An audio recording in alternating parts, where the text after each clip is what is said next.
masih di basa-basi dan kita masih ngobrol barengan sama Titi DJ dan anak-anaknya. Sebenarnya kita pengen belajar apa sih susahnya atau apa sih enaknya mengurus anak yang beranjak dewasa. Umurnya udah 19, 18, 15, udah punya pemikiran sendiri, udah punya keinginan sendiri. Ya. Sedangkan kita sebagai ibu, ini bukannya gue ngebela nyak lu ya.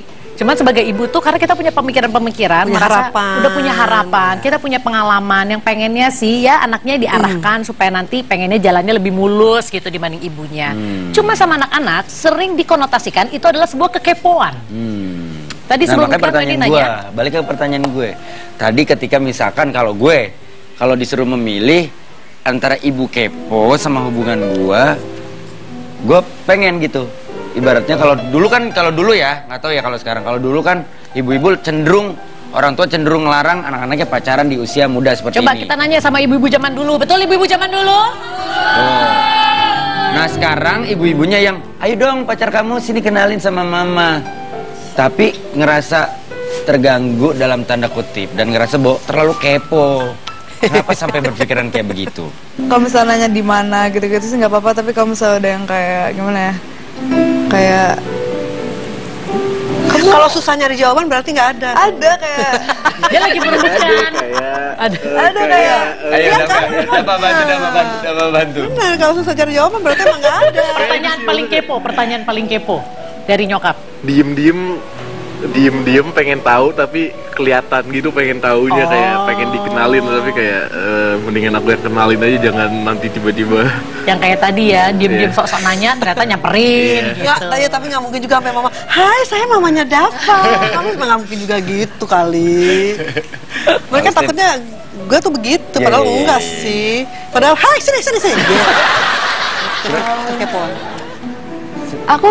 Mama belum kepo-kepo banget sama aku, soalnya aku juga yang kayak nggak terlalu Selalu cerita. Ya soalnya aku selalu cerita ke mama. Iya, dia paling terbuka. Yang paling sering cerita sih Stephanie. Iya. Berarti kuncinya adalah kalau kalian nggak mau dikepoin, silakan datang dan berceritalah ke mama.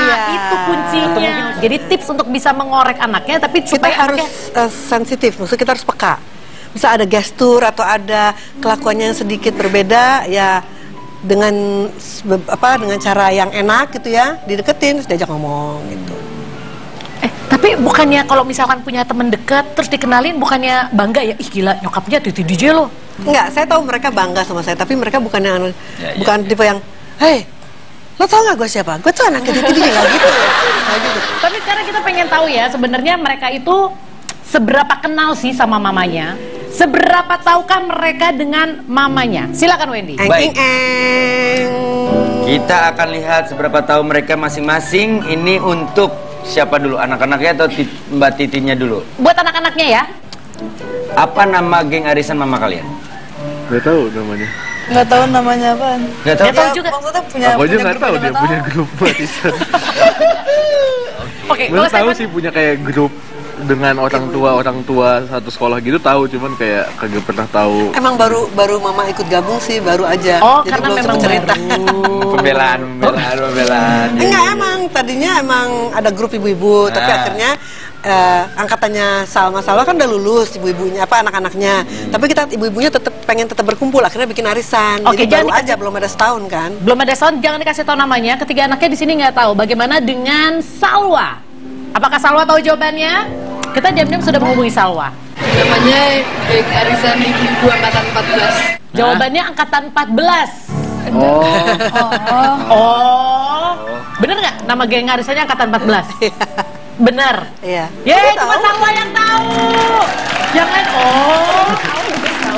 Tahu dia tahu sih. Tahu angkatan 14. Tahu sih, cuman kagak tahu itu grup arisan. Kamu tanya itu geng motor ya? Gak juga. Pertanyaan kedua.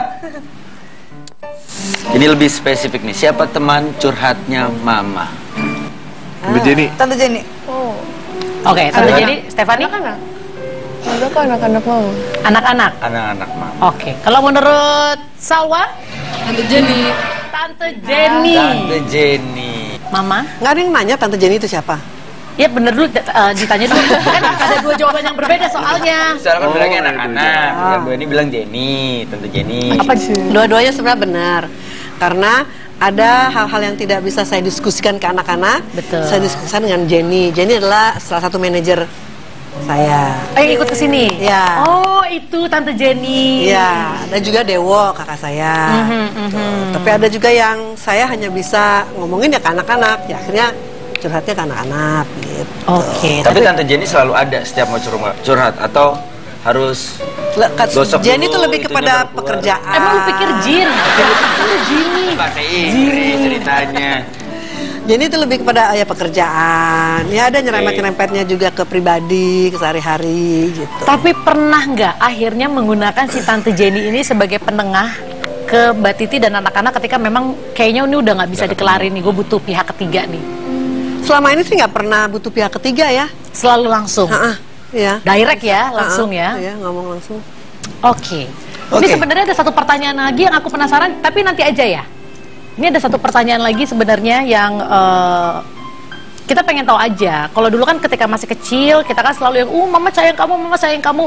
Ketika udah sebesar ini, kapan sih terakhir mama bilang sayang ke kalian? Jangan dijawab. Silakan diingat-ingat kapan terakhir kali Mama Titi DJ bilang sayang ke anak-anaknya. Kita akan cari tahu jawabannya setelah satu ini. Jangan kemana-mana, tetap di Basa Basi.